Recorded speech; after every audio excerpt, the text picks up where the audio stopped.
Boa tarde, pessoal, tudo bem? Acho que como o professor Augusto conversou com a gente na semana passada, né? Hoje a gente tem a honra de receber o Thiago, coordenador técnico do grupo da ExalcLog, e ele vai conversar um pouco com a gente, vai contar as experiências deles e algumas soluções de casos da indústria de alimentos, matérias-primas. Então vamos aproveitar bastante essa oportunidade que o Thiago traz um conhecimento enorme, a gente vai poder conversar um pouquinho com ele. Então, e Thiago, obrigado pela presença e por colaborar na disciplina. Bom, eu que agradeço aí o convite. Bom, pessoal, então, primeiramente, boa tarde. Meu nome é Thiago, eu sou engenheiro agrônomo formado na Exalc, né? Fiz meu mestrado em Engenharia de Sistemas Logísticos na Escola Politécnica e, além, né, de trabalhar como coordenador da ExalcLog, eu faço doutorado, né, em Economia Aplicada na Exalc. E hoje eu gostaria de falar a respeito aí de algumas soluções de casos práticos, né, na logística de alimentos e suas matérias-primas, envolvendo aí o contexto do ExalcLog, né, principalmente as pesquisas aí mais recentes, né. Então eu agradeço aí o convite do professor Augusto Gameiro, né, de estar aqui hoje, podendo compartilhar com vocês aí uma série de experiências. Então, eu estruturei essa apresentação, né, no seguinte formato. Eu gostaria de fazer um panorama geral, né, da logística do agronegócio, o que a gente tem observado hoje, o que é importante a gente saber, muita coisa tem mudado, né. Daí na sequência eu vou focar a segunda parte, né, desse material voltado aí para uma discussão importante que a gente tem vivenciado, que diz respeito às perdas e desperdícios de alimentos, né, e de suas matérias-primas aí para processamento. Né? Então é um tema bastante recorrente que a gente tem observado e que tem ganhado cada vez mais importância, né? Então envolvendo aí desde perdas na logística de granéis sólidos agrícolas, estratégias de mitigação de perdas, algumas conclusões, recomendações e contribuições aí do ExalcLog. Então eu acho que a gente poderia tratar aí essa apresentação como se fosse um bate-papo, né?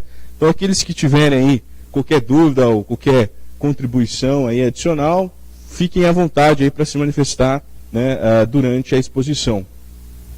Mas antes disso, eu gostaria de falar um pouco a respeito do grupo ExalcLog, né?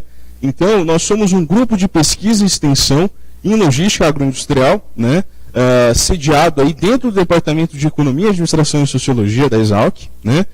Esse grupo ele é coordenado aí, né, pelo professor Cacheta, né, que é uma pessoa aí de grande expoência dentro do contexto da logística do agronegócio brasileiro.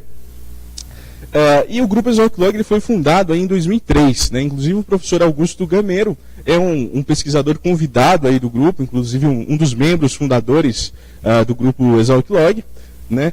Nós temos uma série de atividades no ExalcLog voltado para a parte de ensino, pesquisa e extensão, né? Então aqueles que entrarem no nosso site aí vão ter acesso a uma série de informações, e dentro do ExalcLog nós temos uma biblioteca aí que tem mais de 300 artigos que foram publicados pelo grupo, envolvendo aí dissertações, teses, artigos em congressos, iniciações científicas, né? Então acaba sendo um material interessante de vocês conhecerem, né, para consultar aí o que já foi feito, né, de trabalhos dentro do contexto da logística do agro, né?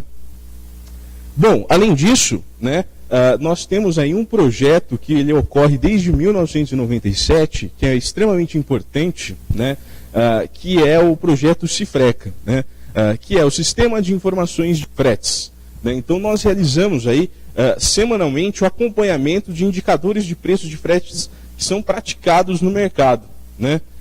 Nós processamos as informações e geramos esses indicadores como uma forma de reduzir a assimetria de informação no mercado. Então, um determinado agente, quando ele precisa tomar uma decisão, ele precisa saber, olha, o quanto que está o preço do frete de um determinado produto, né, para eu fazer aquela movimentação naquela rota específica. Será que o que eu estou pagando aí está acima ou está abaixo do mercado, né? Então eu preciso ter um valor de referência.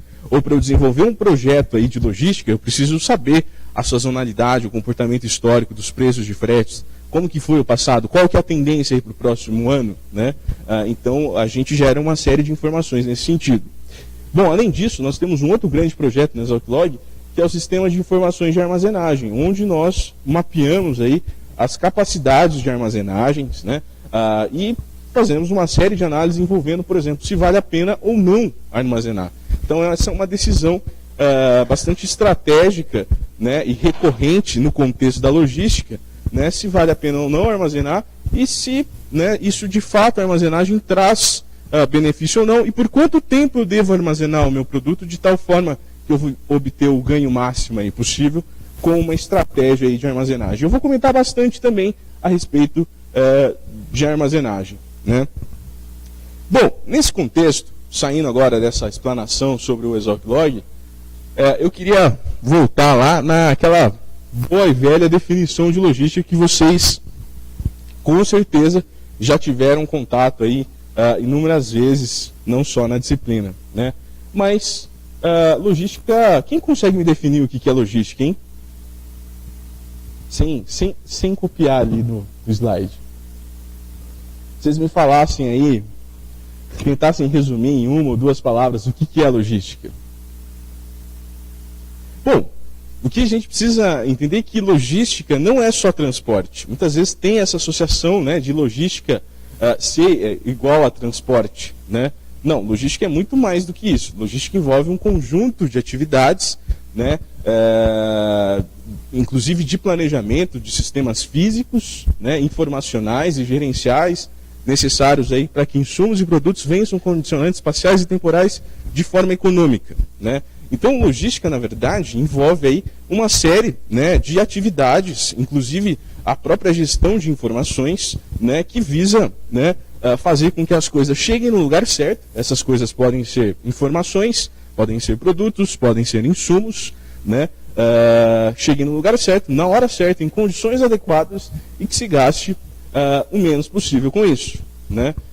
Então, muitas vezes, um aspecto muito importante que os agentes, né, dentro das organizações estão preocupados é com a área de custos, né? E logística, às vezes, está associado aí dentro da área de custos, né? Então, você quer gastar o menos possível com isso. Por outro lado, você tem que manter condições adequadas, né? Então, por exemplo, dá para você transportar carne, por exemplo, no mínimo custo? Dá, você não transporta carne sem refrigerar numa longa distância. Você está transportando em condições adequadas? Não, né? Então é importante você respeitar uma série de restrições. Você quer encontrar o mínimo custo, né, para fazer aquela logística, mas que, obviamente, respeite uma série de condições que são importantes, que vão agregar valor, né, para o seu produto no final das contas. E aí a gente tem, né, exemplos diversos de logísticas agroindustriais espalhadas mundo afora, né? Então, transporte aqui de cana, né? Aqui você tem transporte de animais em condições distintas, né? A boa notícia é que nenhuma delas, né, ilustram a situação brasileira, né? Mas não necessariamente nós temos a melhor logística do mundo, né? Quando a gente compara aí com outros países, nós somos deficientes, né? Então, nesse contexto, eu queria fazer algumas relações importantes, trazer algumas estatísticas consolidadas aí recentemente pelo Exoc Log, sobre esse perfil, né, da logística que a gente tem observado no agronegócio, né, os projetos que estão em discussão, para depois a gente entrar aí numa discussão mais relacionada ao ambiente da perda, tá? Então, nós temos observado aí que o agronegócio está ficando cada vez mais pop, né? De repente, descobriu-se que o agronegócio é importante para a economia brasileira e começou aí a ter uma difusão cada vez maior, principalmente sob a ótica do marketing, né? De que é um setor extremamente importante, né? Então, nessa situação que a gente vivenciou, né, de crise que a gente está vivenciando, o agronegócio está blindado, né? O agronegócio está dando um show, está aumentando cada vez mais, né? Em termos de produção, em termos de produtividade, né? E, invariavelmente, pessoal, para a gente produzir algum determinado produto, seja do agro ou não, a gente precisa da logística, né? A gente precisa da logística para abastecer a matéria-prima na indústria, né? A gente precisa da logística para transportar, movimentar, né, esses produtos acabados e processados na indústria, né? Então, qualquer pressão que a gente tem aqui nesse segmento do agronegócio vai implicar numa pressão dentro da logística, né? E hoje, se a gente for analisar estatísticas oficiais aí do Ministério da Agricultura, nós temos por volta de 1 bilhão de toneladas que são produzidas de uma série de produtos, envolvendo açúcar, etanol, cana, carnes diversas, né, animais, e tudo isso acaba refletindo no quê? Em cargas, né, que precisam ser movimentadas, né? Então, esse número deixa bastante evidente a importância da logística, né? Então, hoje, para se ter uma ordem de grandeza, para a gente movimentar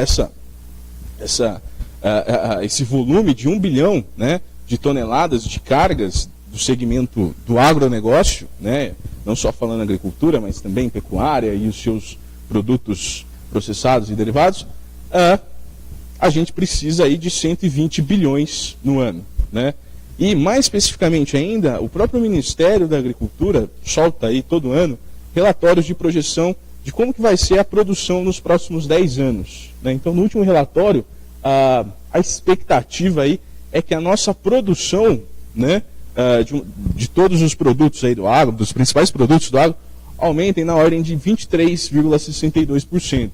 Ou seja, a gente passe desse 1 bilhão, né, para 1,3 bilhão aí de toneladas de cargas que precisam ser movimentadas, né? E isso vai causar, obviamente, uma pressão muito grande no nosso sistema logístico, né? E aqui, esse sistema logístico envolvendo transporte, né, e armazenagem, que são principais atividades logísticas bastante demandadas no contexto da logística do agronegócio. E a iniciativa pública e privada tem feito aí uma série, né, de ações visando melhorar o contexto dessa logística do agronegócio, que eu já vou comentar, né, logo na sequência. E tudo isso acaba implicando, né, em custos, acabam implicando em riscos e perdas, né, acabam implicando na questão da competitividade nossa. Então vocês já devem ter visto muito falar, olha, o Brasil é um país extremamente competitivo da porteira para dentro, né? Nós temos custos, né, de produção que são bastante competitivos quando comparado com outros países, né? Nós temos aí pacotes tecnológicos que têm aumentado cada vez mais a nossa produção e também a produtividade, né? Inclusive, por exemplo, se a gente pegar aí nos últimos anos, o milho segunda safra, né, chamado milho safrinha, ele praticamente aumentou, praticamente aí produz mais, né, do que o milho primeira safra, algo que não acontecia antes de 2012. Tudo isso devido a essas tecnologias, né? Então, a nossa agricultura tem se diversificado, né? Nós temos ganhado muita competitividade da porteira para dentro, mas da porteira para fora, né? E aí entra a questão da logística, a gente perde essa competitividade em função de uma série de problemas que nós temos nessa logística, né? Bom, nesse sentido, né, eu trouxe algumas estatísticas aí que são importantes de serem conhecidas, né? Então, no ano de 2017, por exemplo, para grãos, né? Então, antes da gente entrar nessa estatística, quanto que a gente produz de grãos no país hoje? Soja e milho.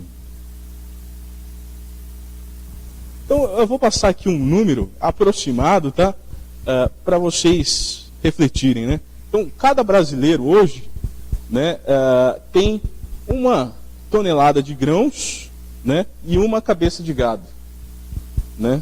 Então, cada brasileiro hoje tem o equivalente a 1 tonelada de grãos e 1 cabeça de gado. Então, o Brasil produz por volta de 220 milhões de toneladas de grãos, né? Algo bastante significativo, né? E se a gente usar aí o quanto que é de fato movimentado, né, de grãos nas ferrovias brasileiras, nós movimentamos aí por volta de 42 milhões de toneladas de grãos no nosso sistema ferroviário. Bom, eu vou tentar recordar uma outra estatística importante que com certeza vocês já devem ter visto, que é a nossa matriz de transporte. Quanto que nós transportamos hoje de cargas de forma geral no transporte rodoviário?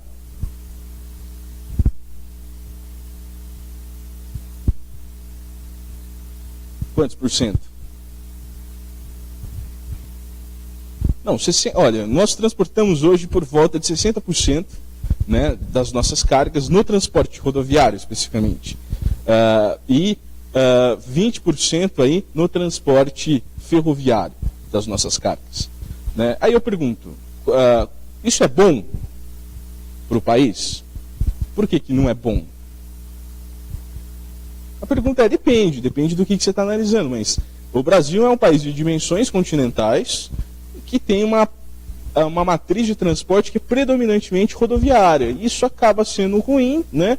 Porque a gente transporta muito, né, volume aí de cargas, e principalmente cargas agrícolas que estão mais distantes dos portos, né?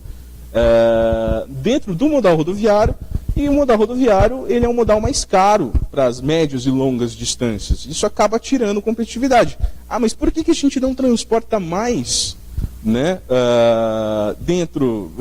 por que a gente não transporta mais cargas na ferrovia ou na hidrovia? Porque a gente não tem, né? Então nós temos hoje por volta de 200 mil quilômetros de rodovias pavimentadas no país, frente a 30 mil quilômetros de ferrovias no país, sendo que desses 30 mil quilômetros, apenas 1/3 de fato está em operação, né? Versus ainda apenas 22 mil quilômetros de hidrovias que navegam aí economicamente, né? Então, nós não utilizamos mais ferrovias e hidrovias em decorrência, né, de não termos aí essa infraestrutura disponível. Então o Brasil tem uma demanda bastante reprimida para a utilização, né, de ferrovias e hidrovias e tudo mais, né? Então essa estatística é importante porque, né, o que a gente observa aqui em vermelhinho é a produção de grãos, né, no período aí de 2006 a 2017. O que está aqui em linha azul é a movimentação ferroviária de grãos nesse mesmo período, né? E o que está aqui em barra é a relação entre a movimentação ferroviária de grãos e a produção de grãos nesse período. Então o que a gente observa, né? Que no ano de 2006, por exemplo, nós tínhamos lá que o Brasil tinha uma relação entre movimentação ferroviária e produção de grãos por volta de 18,5%. O que significa esse 18,5%? Significa que, olha, 18,5%, né, dos grãos produzidos no país foram movimentados na ferrovia, né? E essa relação de 2006 para 2017 passou de 18,5% para 20%, né? Então algo muito pouco num curto período de tempo, né? A gente precisa investir mais nesse sistema para poder trazer esses benefícios, né? Então, se a gente for ver a taxa de crescimento aí da movimentação ferroviária nesse período anual, foi na ordem aí de 7,85% e a produção de grãos 7,31%, né? Ou seja, a gente está crescendo muito pouco em termos de ferrovia quando comparado com a produção de grãos, né? Então é importante ter choques aí para poder ampliar esse tipo de movimentação, né? Na questão hidroviária, pessoal, aqui as coisas estão melhorando, aqui é uma boa notícia para a gente, né? Então, em 2017, nós movimentamos aí 17 milhões de toneladas de grãos, né? Então, em 2010, a nossa relação entre movimentação hidroviária com a produção era na ordem aí de quase 3%, isso passou para 2017 na ordem de 8%, né? Em decorrência aí de investimentos que têm sido realizados desde médio prazo aí por uma série de tradings que estão operando na região norte do país, né? Então aqui eu entro numa outra importante informação, que são os corredores logísticos hoje de movimentação de grãos no Brasil, né? Então você deve estar se perguntando, nossa, mas você está falando muito de grãos, né, e associando grãos com agronegócio. Grãos, dentro do contexto do agronegócio, são bastante importantes, né, porque representam um volume bastante significativo, né, e que tem, né, uma distribuição espacial no Brasil bastante elevada, né, e impressionam bastante investimentos aí em termos de infraestrutura de transporte e também infraestrutura de armazenagem, né? Então aqui são os principais corredores logísticos do Brasil, né? O que está aqui pintadinho em verdinho diz respeito às ferrovias, né? O que está em branco aqui, as principais rodovias do país, o que está aqui em azul são as hidrovias, né? E aqui são os principais portos exportadores, né? Então, eu pergunto para vocês, hoje, qual que é o principal porto de exportação do agronegócio? E aí, ninguém vai arriscar? Santos. Então é o Porto de Santos, né? Mas todos esses que estão aqui possuem exportações, tá? E tem aumentado cada vez mais, né, a exportação pelo norte do país, né? São os portos aí de São Luís, no Maranhão, Barcarena, no Pará, Santarém, no Pará, Itacoatiara, no Amazonas, né? Então são importantes portos aí que ficam localizados na região norte do país, né? E especificamente essa é uma região de grande destaque dentro do contexto do agronegócio. É a chamada região de fronteira agrícola, né? Regiões aí que têm tido avanços significativos em termos de aumento de área, aumento de produtividade, consequentemente de produção, né? E essa é uma região, pessoal, para futuros profissionais, né, que tem demandado uma série de profissionais bem qualificados para atuarem, né, especificamente nessa região. Posso? Ah, tá. Será que meu microfone... Aí. Já, desculpa. Bom, então essa região norte do país, ela tem diversificado cada vez mais aí a sua logística, né, e também aumentado, né, a sua área cultivada, tem aumentado a sua produtividade, consequentemente a sua produção de grãos, né? Então é uma área que tem demandado uma série de bons profissionais, né? Então possivelmente muitos de vocês, né, inclusive vão trabalhar aí nessas regiões, né?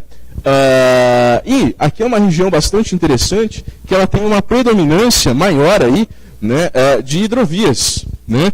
Então aqui a gente tem a questão da multimodalidade, né, que é a integração entre rodovias com hidrovias ou rodovias com ferrovias. Então especificamente aqui a gente tem importantes hidrovias, né, que se integram ao nosso sistema rodoviário e se integram aos portos dessas regiões, né? Então, por exemplo, você tem aqui a exportação de grãos, né, da região do Mato Grosso, seguindo por esse terminal hidroviário que fica em Porto Velho, e daqui de Porto Velho, né, ele segue de hidrovia até aí um desses portos aqui, né, seja Itacoatiara, seja Santarém, seja propriamente Barcarena, né, ou você pode seguir com carga do Mato Grosso, né, até aí o terminal hidroviário de Itaituba, né, aqui ele embarca por hidrovia e segue até um desses portos onde acontece a embarcação no navio e esse navio segue aí para outro país, né. Bom, então nesse sentido, né, o Arco Norte envolve todo esse complexo de portos, tanto da região norte quanto da região nordeste. Então vocês vão ouvir falar muito, né, a respeito desse novo corredor, né, de exportação do Brasil. E aqui a gente tem a chamada BR-163, né, que também vocês provavelmente já devem ter ouvido falar dela, né, é uma importante rodovia do país que corta aqui desde a região do Pará, passa pelo Mato Grosso, chega até Mato Grosso do Sul, né? E aqui, especificamente, um trecho que conecta Mato Grosso ao Pará, é um trecho bastante ruim, estradas esburacadas, que quando chove você tem formação de atoleiros, e aí é um caos logístico, né? Então, todo começo de safra, né? Então nós observamos isso no começo do ano, e agora, né, em junho, julho, aí, com o milho safrinha, quando ampliarem aí as janelas de exportação de grãos, vocês vão ouvir muito falar na mídia, né, os problemas relacionados à BR-163 para a exportação pelo norte, né, o setor privado pressionando o governo para trazer investimentos nessa região. Bom, e aqui eu trouxe algumas estatísticas também, né, que remontam às exportações por corredor, né. Então aqui é o que está, né, em barra, diz respeito à participação do Arco Norte nas exportações de grãos no Brasil no período de 2010 a 2017. Então o que a gente observa, né? Que tem aumentado cada vez mais, ano a ano, essa participação, né, das exportações de grãos no Arco Norte brasileiro, mostrando a representatividade desses portos, né, e como que estes, né, provavelmente aí, né, vão receber mais aportes financeiros para suas movimentações, para suas ampliações, né? Então essa região do Arco Norte tem sido a grande menina dos olhos aí da logística do segmento do agronegócio hoje, tá? Bom, então, né, nós temos aí também uma série de novos projetos envolvendo aí infraestrutura de transporte no país, né? Nós temos aí, né, um projeto que visa conectar essa região do Mato Grosso, né, em Lucas do Rio Verde, até o terminal hidroviário de Itaituba, né, é uma ferrovia chamada Ferrogrão, que por sinal o governo vai fazer a concessão dessa ferrovia ainda este ano, né, então é um projeto aí bastante interessante de ser analisado, né.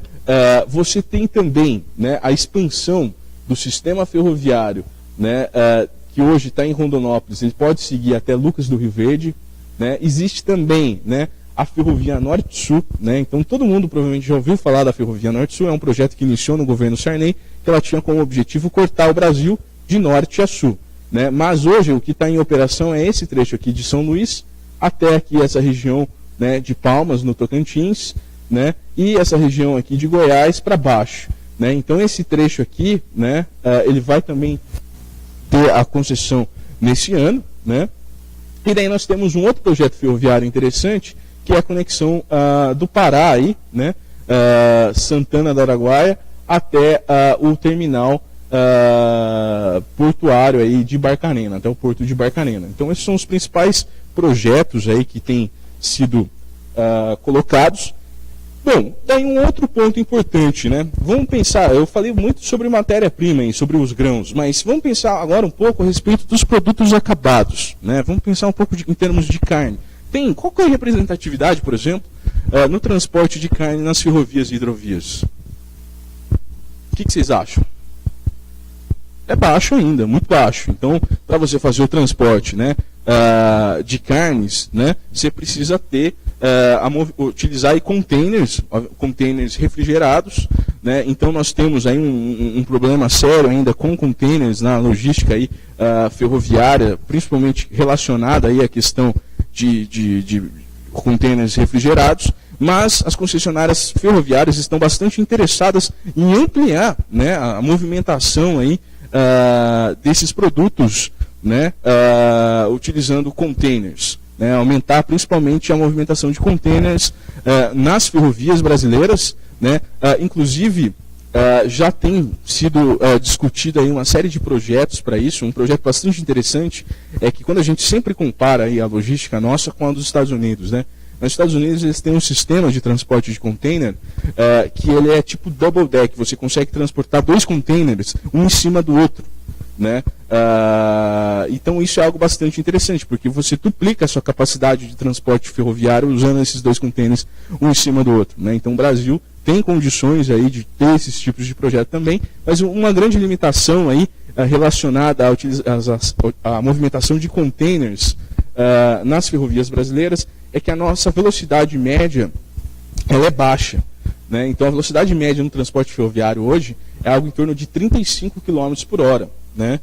Então você muitas vezes utilizar a ferrovia para containers acaba encarecendo mais a sua operação do que você utilizar o transporte rodoviário direto, por exemplo, né? Então, um transporte rodoviário direto, você coloca num caminhão, né, e segue ele para um determinado destino. Muitas vezes você nem precisa usar um container, você pode usar aí um caminhão que não é nem refrigerado, dependendo da temperatura que você coloca e do tempo de viagem.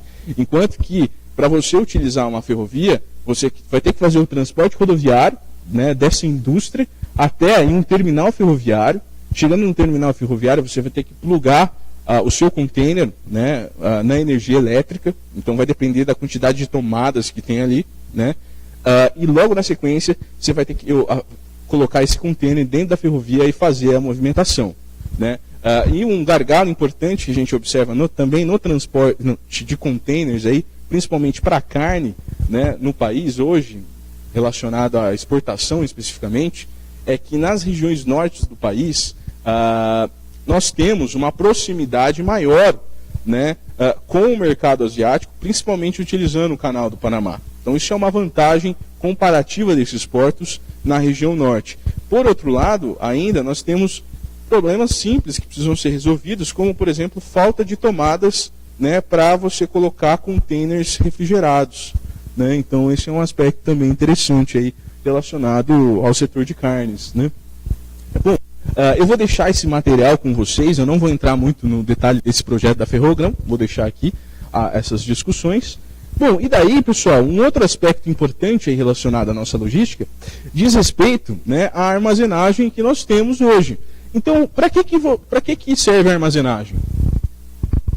Qual que é a importância da armazenagem? Então, bom, a armazenagem, né, ela é importante para você guardar o seu produto, né? A armazenagem, ela é importante para você fazer um equilíbrio entre oferta e demanda, né? Você compensar, né, o descompasso temporal e espacial, né, como o professor Augusto costuma dizer. Então, nesse contexto, o que é descompensar o espaço? É você compensar o descompasso espacial e temporal. O que isso significa? Então, o descompasso espacial é o seguinte, né? Você é uma indústria, né? Você, como um gestor de uma indústria, precisa pegar a matéria-prima, muitas vezes longe, em outros países, certo? Então, você precisa formar um estoque para que você não paralise a sua produção em função de você não ter estoque. Porque o custo de uma parada de uma indústria, por exemplo, de uma agroindústria, por falta de matéria-prima é muito alto, né? Então você vai ter que importar de outros países, né, muitas vezes, ou de fornecedores de outros estados, colocar dentro, formar o seu estoque dentro de um armazém, né, seja refrigerado ou não, né, para você utilizar. Então você está compensando um descompasso espacial nesse sentido. Aí como que a gente compensa um descompasso temporal? Por exemplo, produtos agrícolas a gente não produz o ano inteiro, né? Então soja, por exemplo, a gente produz soja o ano inteiro? Não, a gente produz soja de janeiro a março, abril, dependendo da região, né? Mas o consumo mundial de soja, ele ocorre o ano inteiro, né? Então, a gente precisa comercializar em épocas em que você não tem produção. O que você faz? Você guarda, né, esse seu produto que você produziu, né? Armazena ele, né, estoca ele, e você vai comercializar ele em épocas que não tem a produção. Isso é válido para uma série de outros segmentos dentro do agro, né? E também, né, a armazenagem ela pode ser utilizada como uma estratégia de comercialização. Você guarda o seu produto, quando ele estiver num preço mais favorável, você vai lá e vende, né? Da mesma forma, para o comprador, para a indústria, né, olha, você precisa comprar um determinado produto, né?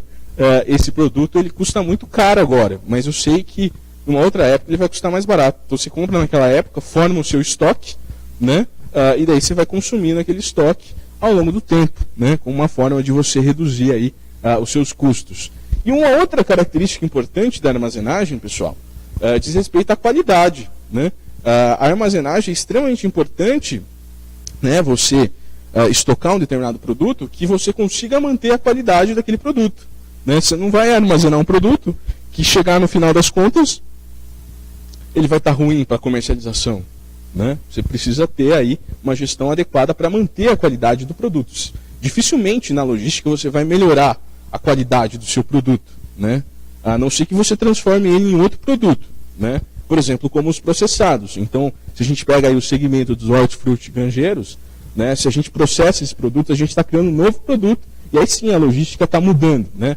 Mas na armazenagem a gente não tem condições de melhorar, né, a qualidade daquele produto. A gente tem condições de manter a qualidade daquele produto ao longo da cadeia, ao longo das movimentações que vão acontecendo desde a produção até o consumidor final, né? Lembrando que dentro da ótica da cadeia de suprimentos, o que importa é a gente atender o consumidor final. É ele que manda nessa cadeia de suprimentos. Se não tiver a demanda dele, não existe aquela cadeia, né, de suprimentos. Bom, nesse sentido, né, a capacidade de armazenagem no país hoje, pessoal, é na ordem, especificamente para grãos, né, de por volta aí de 100 milhões de toneladas, né? Por volta aí de 150 milhões de toneladas, né?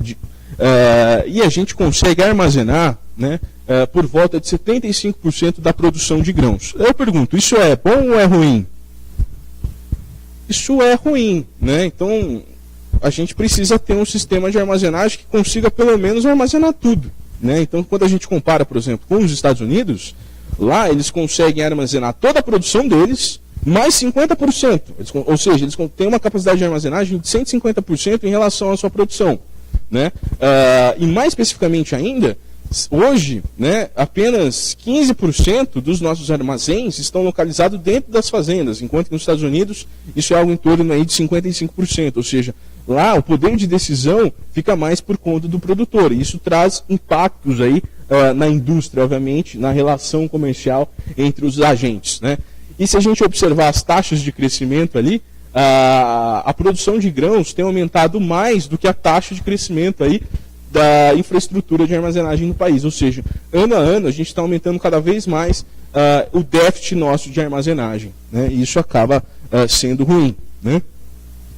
Bom, nesse contexto, né, eu trouxe aqui, eu vou deixar para vocês aí um cenário importante de ser analisado, né? Os economistas gostam muito de fazer isso, que é analisar as taxas de crescimento de uma série de indicadores importantes, né?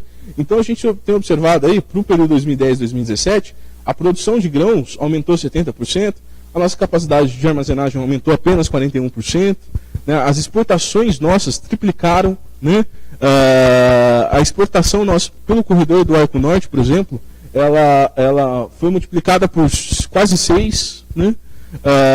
A movimentação hidroviária de grãos, né, cresceram aí 3,8%, né? E os investimentos em rodovias, né, reduziram nesse período por volta de 2%, os investimentos em ferrovias aumentaram 22%, os investimentos em hidrovias reduziram, passaram de 1, né, em 2010 para 0,55, né? Então isso é muito ruim, né?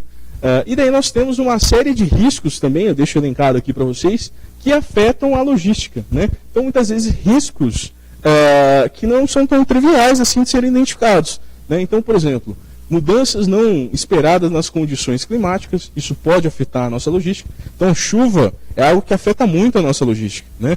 Envolvendo uma série de fatores, desde redução, paralisação das movimentações, atoleiros, necessidade de correções nas estradas, reduções de ofertas de veículo, a questão da greve dos portuários, queda de ponte, falta de vagões ferroviários, dentre outros que eu deixo aqui elencado para vocês. E como que isso acaba afetando algum indicador importante aí dentro da logística. Bom, nesse sentido, o que a gente tem observado, né, em termos de desafios e oportunidades no contexto da logística do agronegócio? Bom, primeiro, o investimento que nós realizamos hoje em infraestrutura no país é algo menor do que 2% do PIB, né? Quando a gente compara com outros países, por exemplo, a China, lá o pessoal tem investido por volta de 5, 6% do PIB, né? Então, o nosso investimento ainda é muito tímido em infraestrutura.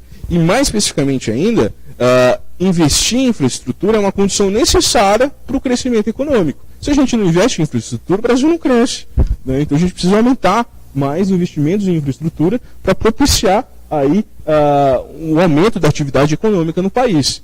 Além disso, né, nós temos uma série de caminhos possíveis para que isso aconteça, né? Desde investimentos públicos, a questão das concessões, as parcerias públicos-privadas, os investimentos privados em infraestrutura, né? E o que a gente tem observado nesse contexto? Um novo paradigma, né? Que o dono da carga tem sido o dono da logística. Então, um embarcador, uma indústria, ela não está mais esperando ações do governo, ela está indo lá e investindo na sua própria logística, né? Nós temos vários exemplos disso. O mais recente, por exemplo, é o Grupo Cosan, né, que é dona da metade do Grupo Raízen, que é um conjunto de usinas que atuam no setor sucroenergético, comprou, né, a maior malha ferroviária do país, né, e hoje opera, né, comercialmente aí, nessa malha ferroviária, na ALL, formando a empresa nova chamada Rumo ALL.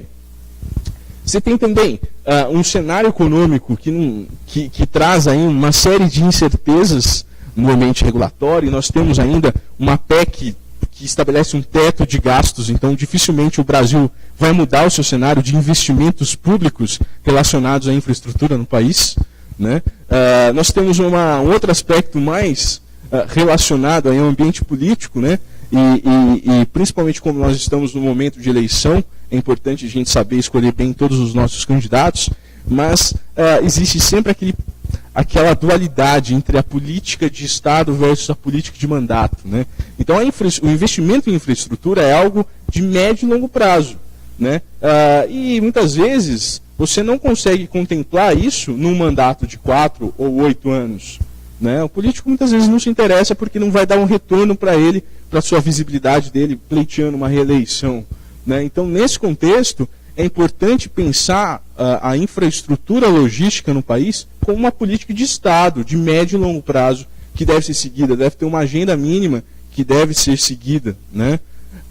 Além disso, tem uma série de oportunidades, né, interessantes para o Brasil. Não sei quanto que vocês estão acompanhando, mas, né, os Estados Unidos, né, está indo na contramão aí, de certa forma, né, do livre comércio, né? Tem causado algumas turbulências relacionadas ao comércio exterior, principalmente na sua relação com a China. Então tem aí uma briga, né, comercial entre Estados Unidos e China, que pode, né, trazer impactos, né, significativos para o Brasil, né? Então a China, ela tem, né, se expandido cada vez mais, né, e ela tem aí uma política expansionista, né, que alguns chamam da nova rota da seda, que é essa integração entre o Ocidente e o Oriente. A China tem realizado, né, aportado investimentos significativos em infraestrutura nos seus parceiros comerciais. O Brasil é um deles, inclusive a China tem investido aqui, comprando terminais, investindo em logística, e cada vez mais a tendência é aumentar esses investimentos com os chineses, e abre uma janela de oportunidade aí de aumentar a nossa relação comercial com a China, né? E a China hoje tem uma demanda, um mercado consumidor, né, extremamente importante para ser atendido, né? E aí nós temos uma série de projetos interessantes que podem, né, ampliar e melhorar a nossa infraestrutura, conforme eu já comentei, né? Ferrogrão, Ferrovia Paraense, o Arco Norte, armazenagem, investimento nas estradas nossas, que são, né, ainda muito ruins, né? Nós temos muitas estradas hoje, principalmente que conectam os produtores com as rodovias principais, elas são muito ruins, né, essas estradas vicinais. Se a gente vai, por exemplo, para o segmento do leite, né, as estradas hoje de leite são muito ruins também, são precárias, isso acaba reduzindo a produtividade do transporte, aumentando o custo, reduzindo a competitividade do segmento, né? Bom, pessoal, então a primeira parte que eu tinha para falar para vocês, fazer essa contextualização da logística do agronegócio, eu finalizo por aqui. Vocês têm alguma dúvida em relação a esse conteúdo, não? Alguma colocação? Não? Ok. Bom, então, agora a gente pode entrar especificamente na parte de perdas, né? Então, o assunto de perdas é algo que tem sido bastante discutido mundo afora, né? Eu diria que até um assunto de fronteira aí, muitas universidades têm desenvolvido projetos de pesquisas interessantes, visando você minimizar as perdas. E quando a gente fala em perdas, tem uma série de desafios que são colocados agora na agricultura do século XXI. Não só na agricultura, vamos analisar aí a agropecuária como um todo, tá? Um primeiro, né, desafio é atender uma demanda crescente de alimentos com uma dieta mais diversificada, né? Então, as pessoas, né, quando aumentam a renda, querem diversificar a sua dieta, querem comer mais proteínas, né? Querem comer principalmente mais carne, né? Então, você tem uma relação, né, econômica aí, uma relação entre o desenvolvimento econômico com os padrões do consumo dos alimentos. Além disso, você tem uma série de novos hábitos que são colocados, principalmente aqui, né, para o Ocidente, né, que envolve a questão dos hábitos de compra, porções, embalagens, distâncias, preocupação com perdas e desperdício, né? Então esse gráfico aqui ele é bastante interessante, que ele mostra, né, aqui para diferentes períodos, né, e diferentes países, qual que é o consumo, né, energético aí, em calorias por pessoa por dia, né? Então a gente observa que isso tem mudado bastante, né? Então você pega aqui a China, por exemplo, ó, em 92, ela tinha uma demanda energética aí na hora de 2.500, né? Isso passou para passou para cima de 3.000, né? De 92 para 2014. Então os padrões de consumo estão aumentando em termos de necessidades energéticas por parte da população, né? A população está demandando cada vez mais um nível de alimentos, né? E a tendência aí para que a gente possa, né, atender uma população em franco desenvolvimento, né? Estamos falando aí cerca de 10 bi quase, né, de população mundial em 2050, a gente precisa aumentar muito a nossa produção de alimentos. E a FAO tem falado aí que a gente precisa aumentar de 30% a 60% da nossa produção de alimentos para atender toda essa demanda dessas pessoas aí que virão nesse nosso futuro, né, em 2050. Né? E mais especificamente ainda, de uma população, né, cada vez mais crescente, né, e urbana, o que acaba trazendo também impactos aí, né, na força de trabalho dentro do campo. Né? Então a gente vai depender cada vez mais de tecnologias aí para a gente aumentar a produção, né, dentro do campo. Né?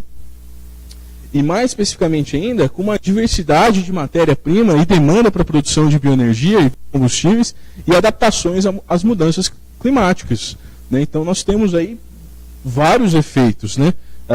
Parte da nossa área agricultável ela é utilizada aí para a produção de energia, né? A produção aí de biocombustíveis. Além disso, tem a questão das mudanças climáticas, que é de fato uma realidade, por mais que alguns digam que não, né? Mas isso vai trazer impacto significativo na questão aí, do uso do solo, principalmente na escolha de cultivos. Né?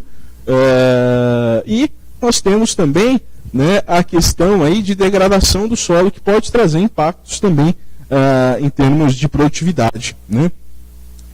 E essa é uma estatística que é bastante triste, né? Então nós temos ainda uma parcela da população que ela vive no estado de subnutrição.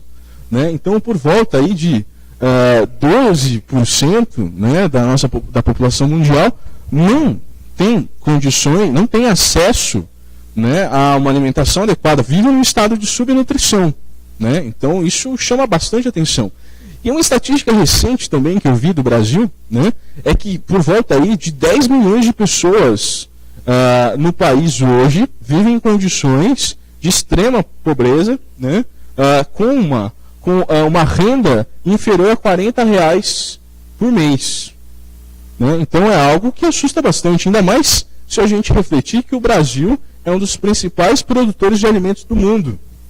Né? Então é um problema que teoricamente seria fácil de ser solucionado se tivesse aí agentes interessados em querer colocar isso em prática. Né? Bom, e nós temos também uma sociedade cada vez mais preocupada aí com a questão da segurança alimentar. Né? Então a FAO tem uma definição aqui da segurança alimentar. Eu acho que vocês, né, devem também estar carecas de saber a importância da segurança alimentar, mas a segurança alimentar ela é atingida quando todas as pessoas, né, em todo o tempo possuem acesso físico e econômico a alimentos seguros e nutritivos suficientes de modo a satisfazer suas necessidades dietéticas e preferências alimentares para uma vida ativa e saudável. Né? Então essa é a definição de segurança alimentar. Aí eu pergunto para vocês, vocês acham que na prática esse conceito de segurança alimentar se aplica? E aí, o que vocês me dizem? Não? Olha, eu vou pegar um exemplo que acontece principalmente aí nas mídias, né? A gente, quando olha em outros países, principalmente para a questão de grãos, né? Mas isso pode ser válido para uma série de outros produtos. Quando você tem lá um anúncio que você vai ter a quebra de safra de grãos em algum país que é concorrente ao Brasil, por exemplo, Estados Unidos, Argentina, o que acontece aqui? Gira o mercado recebe isso como uma boa notícia, né? Porque você vai ter um aumento nos preços, né? Obviamente, de comercialização desses grãos, né? Isso vai ser bom para a economia brasileira e tudo mais. Agora, se eu pegar, né, esse cenário e aplicar dentro desse conceito da FAO, isso está indo contra, né? Porque, olha, uma quebra de safra, ela é ruim, porque você está tendo uma perda, você está tendo um desperdício, né? Então é um conceito um pouco utópico, né? Mas é importante, né, que a gente pelo menos tire, né, as pessoas que estão no estado de subnutrição, né, dê condições adequadas para ela, né, para essas pessoas. Bom, então, falando aí um pouco do contexto das perdas, né? Até ainda, um outro exemplo recente aí que foi visto, principalmente para hortifruti, né? Então, preço do tomate aí, 2 anos atrás, teve uma queda bastante significativa na região do Espírito Santo, né? O que aconteceu? O produtor começou a jogar fora tomate, né? Para ele não ter que vender, não colocar no mercado, porque senão ia baixar mais ainda o preço, né? Então, isso é perda, isso é desperdício. Né? Então nós temos uma série de problemas aí sociais, até no formato de pensamento, do que você pode fazer com as suas perdas, com os seus desperdícios, né? Tem algumas estratégias interessantes aí relacionadas à mitigação dos desperdícios de alimentos. Mas fazendo uma breve contextualização das perdas, né? Existe uma diferença de perdas e desperdícios, né, de uma forma geral. Então, qual que é o conceito que a FAO coloca para a gente do que é perdas de alimento, né? Então, as perdas, elas se referem a uma diminuição em todas as fases da cadeia alimentar antes do nível do consumidor, e aqui é importante que ela é em massa, né, de alimentos que foram originalmente destinados ao consumo humano, independentemente da causa. Então, quando a gente vai mensurar a perda, você tem uma série de desafios, né? Primeiro, a gente precisa estabelecer o que é uma perda. Né? Por exemplo, vamos pegar a melancia. Eu quero saber qual que é a perda de melancia que tem. Mas é uma perda do quê? O que você está analisando? É uma perda de água? É uma perda em massa? É uma perda nutricional? Porque você teve mudanças de nutrientes desde a sua produção até chegar ao consumidor final. É uma perda de qualidade? É uma perda visual, né? Então, principalmente para hortifruti, você aumenta bastante o nível de perda em função do visual que tem, né, ao consumidor, de manchas que tem ali que são indesejadas para o consumo, né? Então esse é um primeiro aspecto. Nesse caso a FAO comenta, olha, é perda em massa, né? Um outro aspecto importante que é, né, alimentos que foram originalmente destinados ao consumo humano. Mas esse não era um alimento que foi destinado ao consumo humano, então não pode ser tratado como perda de alimento, né? E obviamente a perda ela se refere à parte comestível. Então eu dei o exemplo da melancia, mas a casca ela não é comestível, né?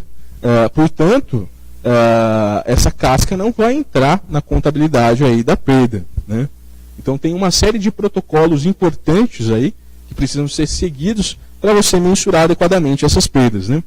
Bom, um segundo aspecto importante diz respeito aí aos desperdícios de alimentos, tá? O que são os desperdícios dos alimentos? Eles se referem aos alimentos destinados ao consumo humano que foram descartados ou estragados em nível do consumidor, independente da causa. Então, aqui fica claro uma distinção importante entre perda e desperdício, tá? A perda, ela acontece em todas as etapas antes do consumo. E o desperdício, ele acontece no elo do consumidor. Tá? Então, por exemplo, quando vocês vão no supermercado, compram lá um cacho de banana, né? Sei lá, vieram 6 bananas no cacho, vocês consumiram uma. Aí esqueceram a banana lá, tal, vou jogar fora essas bananas. Então, quando vocês jogam fora essas 5 bananas, na verdade é um desperdício, tá? Agora, se essas bananas elas foram jogadas fora, por exemplo, no elo do supermercado, né, do varejo, por exemplo, isso não é perda, mas sim isso na verdade é perda e não um desperdício de alimento. Tá? Então tem essa distinção entre esses dois conceitos. E daí nós temos também um outro conceito, né, que tem sido bastante utilizado, na verdade uma nomenclatura aí, que diz respeito às perdas de pós-colheita. Né? Então aqui é um nome muito mais amplo, né? Porque as perdas elas podem ser entendidas como uma perda quantitativa ou qualitativa, mensurável de um determinado produto após a etapa de colheita até o consumo ou processamento. Tá? Então aqui ele não faz distinção se é para alimento ou não, ele está interessado em algo que foi colhido, né, até ele seguir da fazenda ali, né, da colheita até o consumidor ou o processamento, o que foi perdido desse produto em todas as etapas logísticas. Ok? Bom, daí vamos tentar contextualizar essa questão das perdas com a logística e a importância dela na segurança alimentar. Né? Então, qual que é a contribuição da logística na segurança alimentar? Né? A logística, conforme a gente viu, né, é fazer com que as coisas cheguem no lugar certo, na hora certa, em condições adequadas e que se gaste o menos possível com isso. Né? Então a logística ela tem por objetivo, dentro do contexto da segurança alimentar, estabilizar a oferta, né, da produção agropecuária ao longo da cadeia de suprimentos no menor custo logístico possível e na qualidade desejada. Né? Então olha só, a gente produziu, né, na fazenda um determinado alimento. Esse alimento passou por uma série de etapas, ele está sendo movimentado ao longo dessa cadeia de suprimentos até chegar no consumidor, certo? Só que para cada etapa que você passa, você está sujeito a um determinado nível de perda. Né? A partir do momento que você movimenta um produto, você está suscetível a ter perda, seja de qualidade, seja de quantidade. Né? E o objetivo nosso da logística é você estabilizar essa oferta, né? Tudo que foi produzido, né? E colocar tudo que foi produzido, né, para o consumidor. Né? Então a logística desejada na segurança alimentar é que tudo que foi produzido tem que ser consumido, né, ou processado no menor custo logístico possível, né, e na melhor qualidade do produto possível ao longo dessas transferências. Né? E se a gente for ver aqui, né, essas relações que acontecem, né, desde o produtor rural, né, passando aqui, tendo fluxo dos seus produtos para as trades, os agentes cooperativos, unidades de processamento, atacado, varejo e exportação e os consumidores, você está tendo uma redução da oferta de produtos em decorrência de eventuais perdas que estão acontecendo em cada um desses elos. Né? Então, aqui, né, lembrando aqueles conceitos, as perdas até antes do consumidor são tratadas como perdas, né, e especificamente a perda que acontece no elo do consumidor é chamada aí de desperdício. Tá? Bom, nesse sentido, existe também uma relação interessante entre as perdas com os níveis de renda dos países dentro das cadeias de suprimentos. Né? Então, aqui são algumas estatísticas importantes que foram observadas, mas se observa que em países em desenvolvimento, né, que nesse gráfico eles estão pintadinhos aí em azul, né, se observa um padrão de perda maior, né, quanto mais próximo da produção. Enquanto que em países desenvolvidos se observa uma situação inversa. Se observa um nível maior de perda mais próximo do elo do consumidor. Né? Inclusive, até alguns autores conseguem generalizar isso muito bem. Né? Então, por que muitas vezes isso acontece? Porque em países ricos, né, de média e alta renda, ou países desenvolvidos, o nível de perda ele é maior no elo do consumidor do que no elo da produção.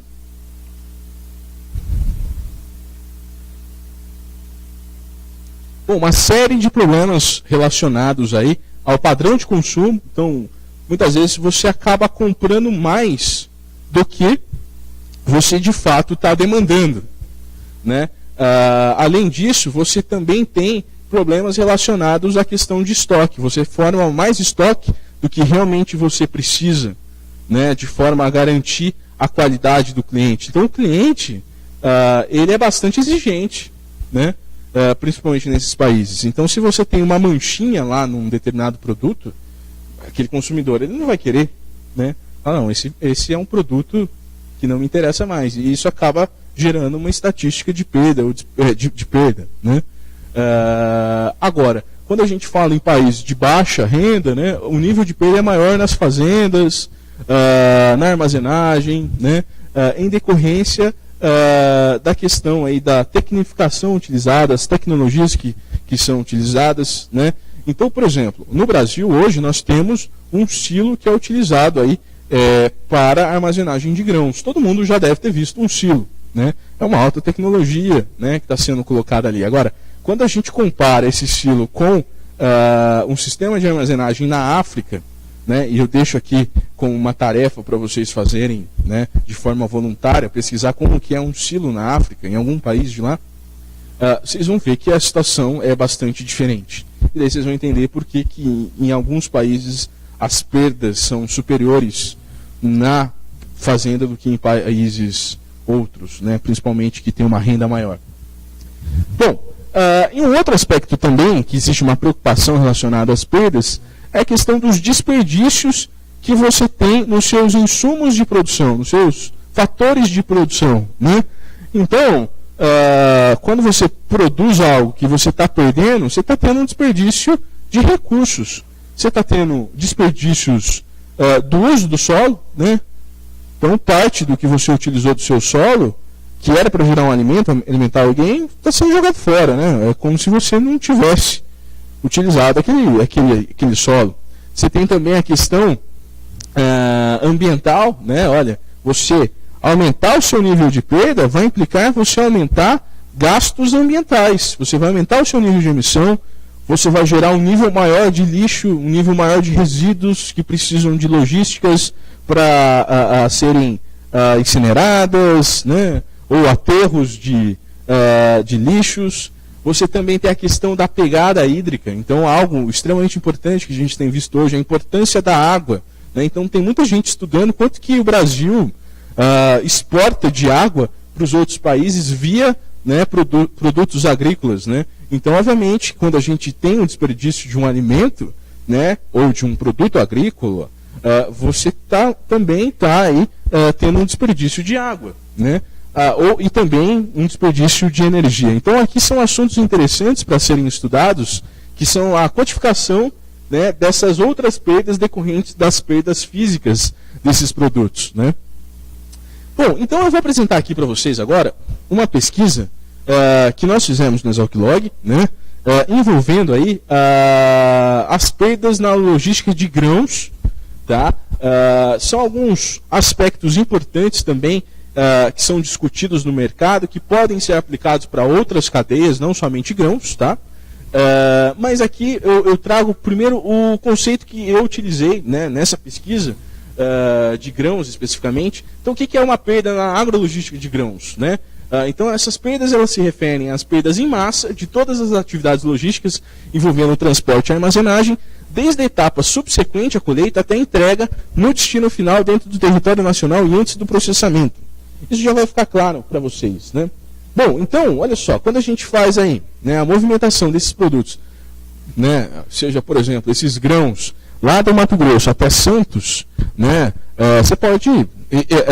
você tem perdas físicas que acontecem, tanto quantitativas quanto qualitativas, e isso implica em perdas monetárias. Perdas monetárias essas que podem ser diretas ou indiretas. Perdas monetárias diretas dizem respeito aí às perdas referentes ao produto não entregue, né? E você tem perdas indiretas relacionadas aí aos gastos que você teve para fazer a movimentação desses produtos, né, que chegou lá e no final das contas eles foram perdidos, né? E um aspecto muito importante, pessoal, também aí que os agentes econômicos têm uma preocupação relacionada a isso, as perdas que ocorrem referentes aí à tributação, né? Então, a perda ela pode ser tributada. Então, a gente tem aí uma importante lei no país, né, da década de 90, que é chamada Lei Candir.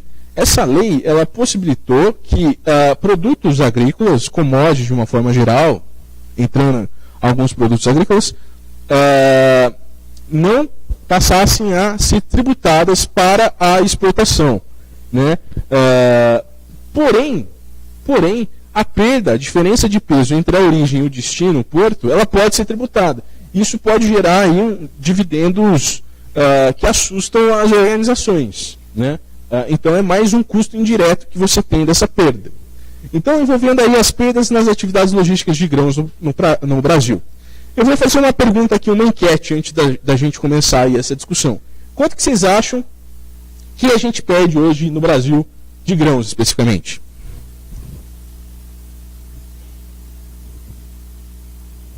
Então, 20%, o que mais? Podem falar, pessoal, podem arriscar. Quanto? 30%, o que mais? Hã? Quanto? Desculpa, eu não ouvi. 40%. Então, a gente tem números diversos aí, 20% a 40%. Isso grãos, tá? Essa pergunta eu consigo responder no final. Agora eu vou fazer uma segunda, que essa eu não consigo responder no final, mas que fica de reflexão pra gente. Quanto que a gente perde de alimentos no país hoje? Em termos percentuais aí. Né? Quanto? 40%, 45%? Essa é uma pergunta mais difícil de responder. Então, vamos lá. Vamos começar as discussões nas perdas nas atividades logísticas de grãos. Bom, então, existe uma relação, né, de como que os agentes econômicos tratam essas perdas em cada atividade logística. Então, imaginem só. Vocês, todo mundo aqui foi contratado por uma trading. Agora vocês vão trabalhar na logística aí de uma trading. O que é uma trading? Quem sabe dar um exemplo de uma trading? De grãos. Então você tem lá ADM, Bunge, Cargill, Luiz Dreyfus, tem uma série de tradings hoje no Brasil, normalmente são empresas multinacionais. O que elas fazem? Elas compram grãos dos produtores e colocam isso no mercado internacional. Né? Então elas compram e vendem. Né? E tem uma margem em cima disso. E obviamente elas ganham na logística, né? Porque elas que fazem a logística. Então todo mundo aqui começou a trabalhar numa trading. Nesse sentido, vocês observaram que existe uma perda que acontece no transporte. E aí, qual que é a primeira reação que vocês vão fazer? Viu? Vamos tentar zerar essa perda no transporte. Então, na economia, a gente gosta, né, de penalizar os agentes, né, dado que eles podem agir de forma oportunista. Então, você, assim, no transporte rodoviário, eu vou estabelecer, então, no meu contrato, né, eu trading com uma transportadora, que ela pode perder até tanto por cento. A diferença de peso dela vai ser até tantos por cento. Né? Então, esse até tantos por cento estabelecido em contrato é chamado quebra técnica. Né? Então se estabelece um nível de quebra técnica. E como que é mensurada a perda no transporte, normalmente, para você aferir a quebra técnica? Normalmente é a diferença de peso que você tem na saída quanto na chegada. Então a partir dessa diferença de peso, por exemplo, você saiu com um caminhão de uma fábrica lá no Mato Grosso e chegou esse caminhão em Santos, você tem lá na fábrica quanto que saiu, você tem, né, no porto quanto que chegou, a partir dessa diferença você sabe se teve perda ou não, ou se teve quebra técnica ou não. A quebra técnica hoje no transporte rodoviário é de 0,25%. Né? Ou seja, se a transportadora ela perde menos que 0,25%, ela não vai acontecer nada com ela. Se ela perde até 0,25%, não vai acontecer nada. Se ela perde 0,30%, ela é obrigada a pagar essa diferença para o embarcador, porque ela está sendo penalizada naquele contrato. Ok? Então, os agentes se relacionam dessa forma e tratam assim as perdas no transporte rodoviário. Daí você tem as perdas que acontecem nos terminais ferroviários, hidroviários e portuários. Então, um terminal portuário, ferroviário ou hidroviário, ele sabe, ele tem uma ideia do quanto que ele perde ali dentro naquele terminal, especificamente. Só que ele movimenta milhões de toneladas, muitas vezes, em um ano. E nunca consegue ficar parado, vazio. Então imagina só, alguém já foi num terminal ferroviário ou portuário de cargas? Não? Então seria importante vocês conhecerem algum, né? Mas o que acontece? Quando vocês vão para um terminal portuário, de qualquer produto aí a granel, vamos pegar soja, milho, açúcar, tudo é um sistema de pool. O que é isso? Tudo que chega, vai chegando caminhão, essa carga ela vai ser colocada e vai ser misturada, tudo junto. Então ela vai ficar armazenada ali, né, tudo a granel, e aí, conforme os navios vão chegando, essa carga vai ser movimentada para ser carregada aí nos navios, só que dificilmente em um ano, né, de pico de exportações aí, você vai conseguir zerar o que você tem dentro daquele armazém, dentro daquele terminal, né? Então, o que esses agentes dos terminais eles fazem? Eles já colocam em cima daquele volume que chega, né, naquele terminal, um percentual que vai ficar retido para cobrir eventuais perdas que ele possa ter. E ele garante que ele vai conseguir embarcar o volume que está sendo contratado, né? Então, na prática, o que isso significa? Chegou 100 toneladas de um produto naquele terminal. Ele vai reter X%, né? Aquilo vai ficar para ele por enquanto, né? Com uma forma de cobrir eventuais perdas que possam ocorrer nas suas operações, e ele garante que ele vai conseguir embarcar, né, dentro de um navio 100 menos X%. Tá? Esse X% que é cobrado é chamado retenção técnica, e isso é algo em torno de 0,25%. Então tudo que chega no terminal, esse terminal ele retém 0,25%, fica para ele, né? E aí ao final de um ano, né, quando não mais tiver movimentação, ele vai ver o quanto que sobrou no seu armazém, quanto que sobrou no seu terminal. E em cima disso, né, ele vai falar, sobrou, teve sobra. Então ele vai pegar, ver o volume que sobrou e vai dividir entre todo mundo que usou aquele terminal. Mas na prática isso não acontece. Então dificilmente um terminal consegue devolver essas cargas. Portanto, esse 0,25 é uma perda importante que a gente tem. Imagina só, de todo o volume que a gente exporta, de granéis sólidos agrícolas aí, e até líquidos também, uma fração dele fica para o terminal. E é uma fração, né, pequena, mas quando a gente pondera pelo volume significativo, isso acaba dando um volume também significativo. Ok? E o mesmo acontece para a armazenagem, né? Então a armazenagem é um sistema de pool, vai chegando carga, né? Eles vão juntando os grãos, né, de todo mundo ali. Aí chega no final do ano, você vai ver o quanto que sobrou ou não, né, de grãos ali, quando você zera o seu inventário de grãos. E ali você vai ver qual que foi o seu nível de perda naquela atividade logística. Tá? Bom, então aqui eu coloco para vocês quais são os principais indicadores de perda para cada atividade logística de grãos hoje, né?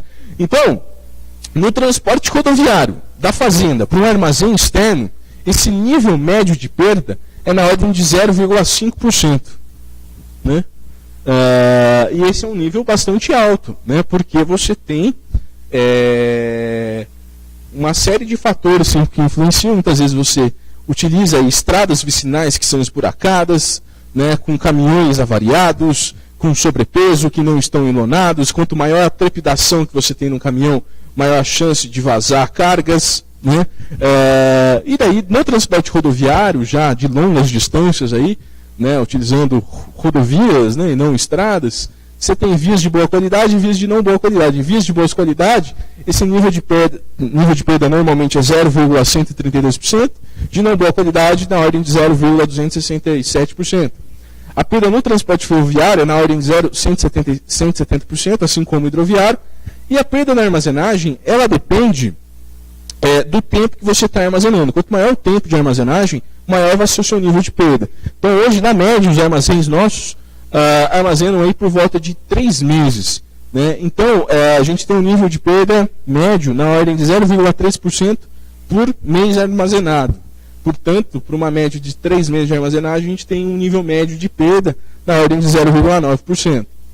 E as perdas dos terminais portuários, ferroviários e hidroviários é na ordem aí, né? São na ordem de 0,25%. Tá? Bom, em cima disso, né, esse tomador de decisão, vamos imaginar essa situação que eu coloquei para vocês, né, vocês aqui, todo mundo trabalhando como analistas sêniores de logística das tradings, precisam tomar aí decisões envolvendo, né, a questão aí das perdas. Então, você tem 4 grandes decisões importantes. Né? Primeiro, armazenar. Você vai armazenar o produto ou não? Se sim, você vai armazenar esse produto aonde? Dentro da fazenda, né, daquele produtor que você está comprando, ou fora da fazenda? Bom, segunda decisão importante. Quais são as rodovias que você vai utilizar? São rodovias que têm boa qualidade ou não têm boa qualidade? Terceira decisão. Qual que é a modalidade de transporte que você vai utilizar? Né, são rotas unimodais, somente o transporte rodoviário, ou são rotas multimodais? Transporte rodoviário integrado com ferrovia ou hidrovia. E o quarto decisão é o canal de comercialização. Esse canal de comercialização, ele é um destino, um porto, você está visando uma exportação, ou o destino é um centro consumidor doméstico, está indo para processamento. Né? Bom, nesse sentido, né, dependendo da combinação dessas decisões, você vai ter diferentes níveis de perda. Né? Então, por exemplo, aqui a gente tem uma rede de agrologística multimodal de grãos para exportação, envolvendo perda para 2 situações. Uma com armazenagem externa à fazenda e a outra é armazenagem em nível de fazenda. Então, você vai ter a movimentação de grãos da fazenda até um armazém externo, e aqui você vai fazer um transporte rodoviário, vai incidir um nível de perda aqui. Aí você vai ter a armazenagem externa, você vai ter uma perda dentro desse armazém, aí você vai ter a transferência desse armazém para um terminal multimodal, seja ferroviário ou hidroviário, então você vai ter uma perda que acontece no transporte rodoviário dessa transferência, né, incidindo aqui, obviamente, uma nova perda. Aí você vai ter a perda que acontece nesse terminal, aí você vai ter o transporte ferroviário ou hidroviário desse terminal até o porto, incidindo uma nova perda, e na sequência você vai ter a perda que acontece no porto. Né? Portanto, aqui, nessa situação, você teve 1, 2, 3, 4, 5, 6. 6 fatores ali, né, geradores de perda dentro dessa sua logística selecionada. Né? Então, aqui essa tabelinha eu apresento para vocês os índices de perda na agrologística de grãos para todas essas combinações entre decisões. Né? Então, eu vou analisar bem rapidamente 2 extremos aí. Né? Então, olha só.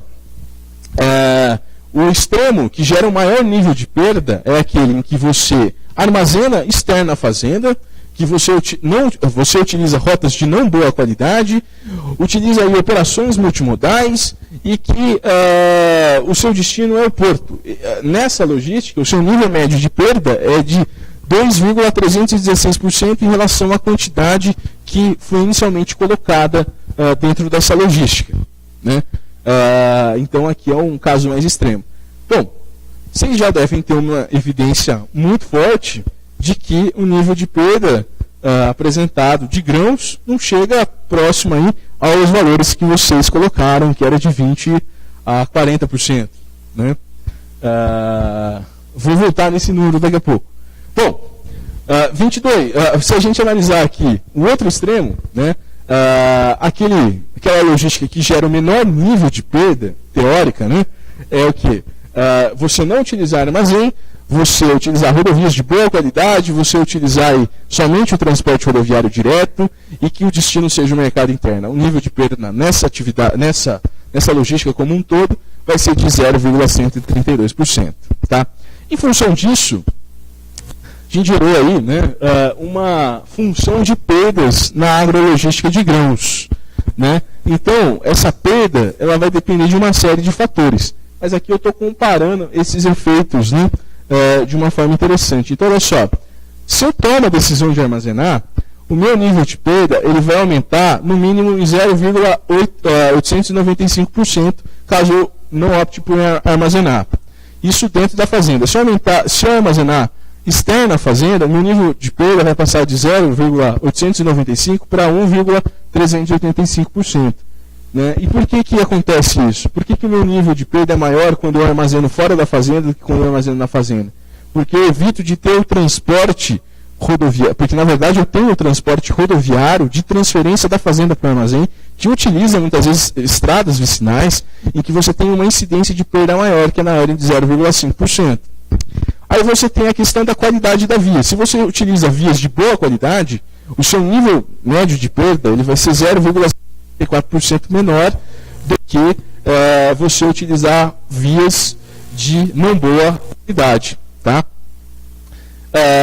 Na sequência, um outro resultado que me chama bastante atenção, né, e desmistifica um pouco aí, o que é, de certa forma, lógico, né, diz respeito à questão da multimodalidade. Se você utilizar uma operação multimodal, o seu nível de perda ele vai ser superior na ordem de 0,415% em relação a você utilizar uma operação que é só transporte rodoviário.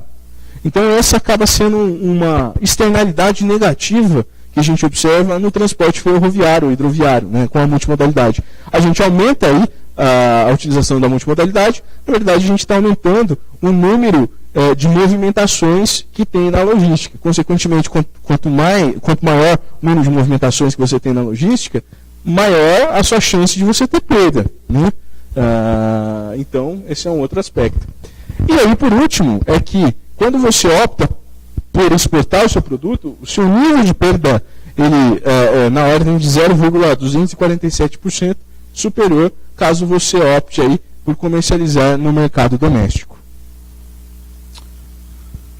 Bom, em cima disso, aqui a gente viu números gerais, tá? Números gerais. Agora eu vou apresentar para vocês números globais aí da logística das perdas, né, de grãos no Brasil, considerando o ano de 2015 aí como referência e algumas estratégias que podem ser utilizadas. Contra isso, foi utilizado aí um modelo matemático que simulou todo o comportamento logístico, né, da cadeia de suprimentos de soja e milho no Brasil, né? Então foi um modelo bastante complexo, levando em consideração aí uma série de fatores e colocando aí a quantificação das perdas em cima desse processo, né? Então a técnica utilizada aí foi a otimização por programação linear, né? Então provavelmente vocês já devem ter tido aí ou vão ter a disciplina de pesquisa operacional, né? Então lá tem uma série de técnicas aí que vocês conseguem aplicar dentro do contexto da logística. Então, para o ano de 2015, né, para as perdas físicas de grãos, né, totalizaram algo em torno aí de 2,3 milhões de toneladas, né, o equivalente aí a 1,3% da produção. Né? Então aqui a gente está analisando o global, bem longe daquele número de 20% a 60% que vocês colocaram. Mas eu volto nesse número de 20% a 60%, que é bastante comum, né, de ser observado esse número, principalmente 30%. Né? Então eu acho que já saiu na mídia anos atrás aí que a perda de grãos no Brasil na logística era de 30%. Então esse número é irreal. Né? E mais especificamente ainda, nas perdas de alimentos, quanto que a gente perde de alimentos no Brasil, esse número é uma aproximação a partir de um dado que veio da FAO, estimado para a América Latina, mas não representa a realidade brasileira, que é o 30% de alimentos. Então, recentemente, inclusive, saiu uma notícia disso, que o Brasil, né, perde 30% dos alimentos, mas acontece bastante isso. Eu acredito que seja até maior o nosso nível de perda de alimentos, né, principalmente se a gente considerar desperdícios também. Bom, em decorrência dessas perdas físicas, nós tivemos perdas econômicas decorrente de venda, de custo de oportunidades com vendas perdidas e gastos logísticos desnecessários para fazer essa movimentação na ordem de 2 bilhões de reais. Então é algo bastante significativo. Então olha só que interessante, por mais que aquelas perdas sejam pequenininhas ali, em cada atividade logística, quando a gente analisa assim o todo, né, você vê que as perdas elas são significativas. Nós estamos falando de 2,3 milhões de toneladas, que trazem impactos na ordem de 2 bilhões de reais por ano, o que é algo muito significativo se a gente for pensar aí na nossa economia. Né? E isso acabou gerando também perdas ambientais adicionais na ordem de quase 40 mil toneladas, o que é algo também bastante significativo. Né? Bom, nesse sentido, né, analisando esse total de 2,3 milhões de toneladas perdidas, 40% na armazenagem externa, 6,72% na armazenagem na fazenda, 21% no transporte rodoviário da fazenda e armazém. Então reparem que se a gente for vilanizar, né, alguma atividade logística que gera maior nível de perda, o modal rodoviário não é o grande vilão da armazenagem. Né? Quem é o grande vilão, entre aspas, aí, é a armazenagem, né? Não é o transporte rodoviário. Então a armazenagem, se a gente pegar aqui 38 mais 6, vamos colocar aqui 40 mais 5, né? A gente está falando por volta de 45% das perdas acontecem diretamente, né, na armazenagem. E indiretamente a gente adiciona mais 21%, porque você tem o transporte rodoviário da fazenda para o armazém, que é na ordem de 21%. Né? O transporte rodoviário, sozinho, foi responsável por 13,31% das perdas, o transporte multimodal hidroviário 1,62%, o transporte multimodal ferroviário 8,84%, o porto 9%. Então, de tudo que a gente perdeu 9% no porto.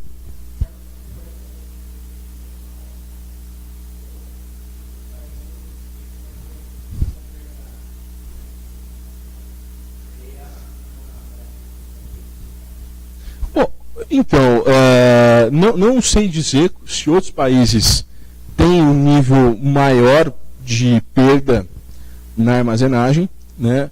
Mas o ponto é que você tem, sempre vai ter um determinado nível de perda na atividade de armazenagem. O objetivo é se mitigar através de novas tecnologias e gestões adequadas, né? Então, de fato, o que a gente tem é alto. Mas, se a gente for analisar até os Estados Unidos, lá você tem tomadores de decisão, o produtor, como ele tem um armazém dentro da fazenda, às vezes ele opta por não armazenar o produto dele na fazenda, não armazenar, porque ele vai ter perda. Né? Então isso já está intrínseco no modelo, né, de negócio dele. Então é algo interessante. E muitas vezes os agentes não ligam muito para essas pequenas perdas que acontecem ao longo da cadeia. Né? Bom, e daí aqui tem também apresentado para vocês, não vou entrar muito no detalhe, mas as perdas para os estados produtores de grãos. Né? Então, por exemplo, para o caso aí do Mato Grosso, né, o Mato Grosso ele perdeu de grãos 1,309% da sua produção. Né? Especificamente de soja, algo em torno de 0,96%, e de milho, algo em torno de 1,76%. Né? E assim sucessivamente para todos os estados. E aqui, né, trazendo uma discussão aí de estratégias que podem ser adotadas para a mitigação dessas perdas. Né? Uma delas é a ampliação da capacidade de armazenagem. Então, nesse cenário 1 aqui, que é o cenário base, considerou o cenário atual, que 15% dos armazéns, da capacidade de armazenagem, estão localizados dentro da fazenda.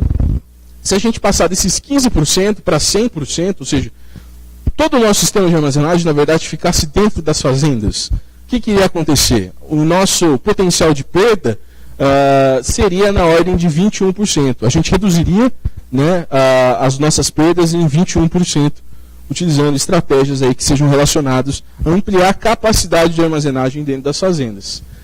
Um outro aspecto importante é a análise da qualidade das vias. Né?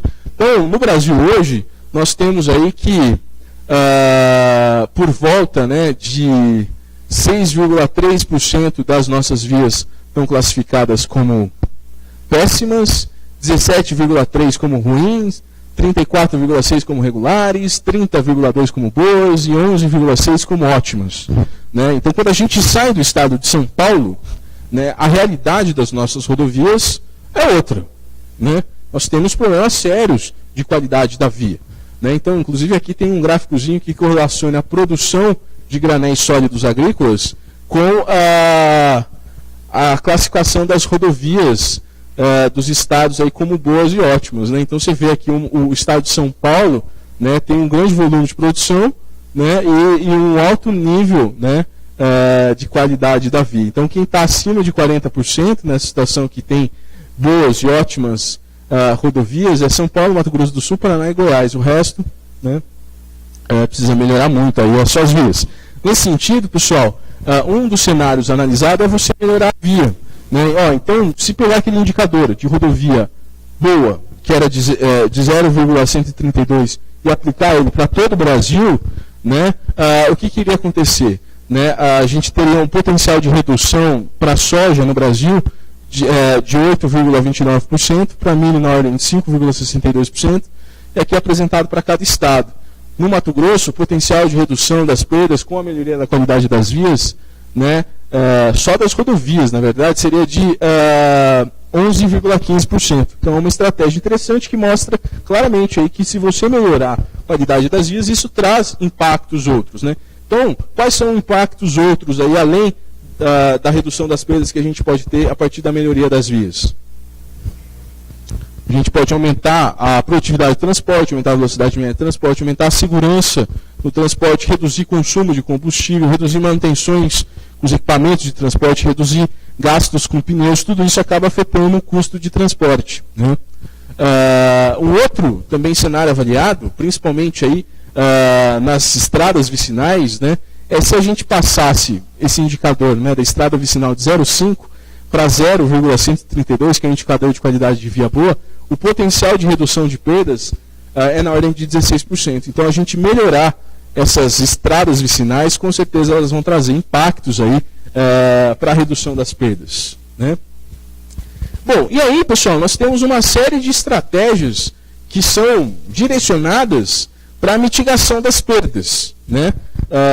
Como um todo, principalmente para granéis sólidos, né?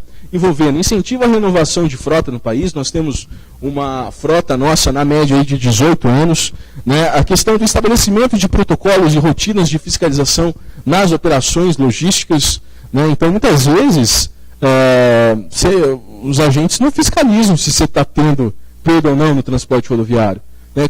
Quantos de vocês já viram no transporte de grãos aí na estrada caindo carga? Então, provavelmente alguém já deve ter visto alguma situação dessa. A questão de calibragem periódica das balanças. Então, hoje a principal métrica, né, de mensuração das perdas acaba sendo, né, a balança. Só que, será que essa balança está aferida adequadamente?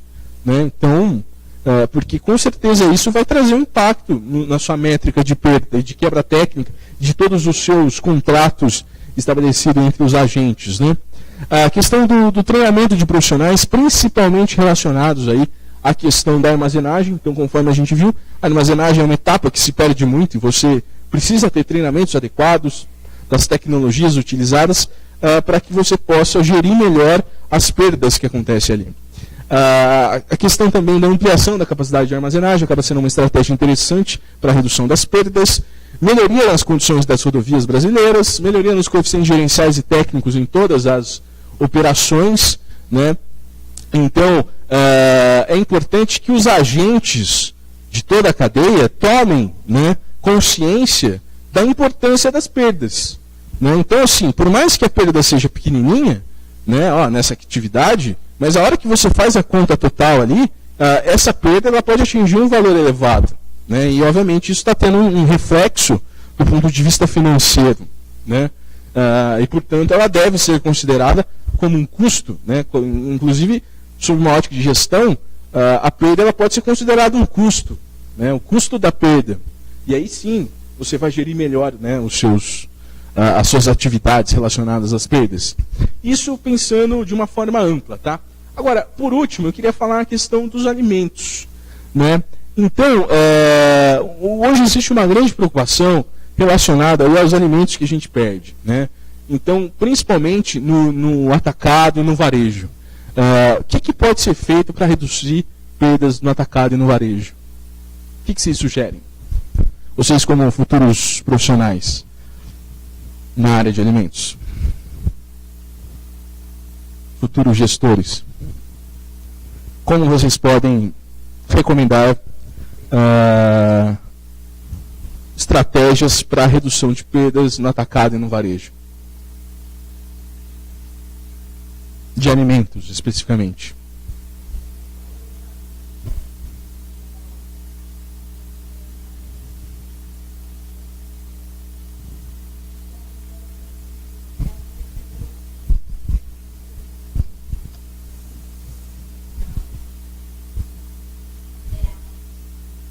Olha, tem várias estratégias interessantes, né?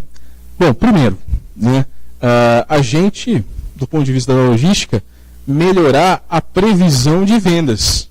Então você tem muita perda que você acaba consumindo mais, comprando muito produto, achando que você vai vender aquele determinado volume, né? E não é verdade. Isso acaba implicando um nível de perda.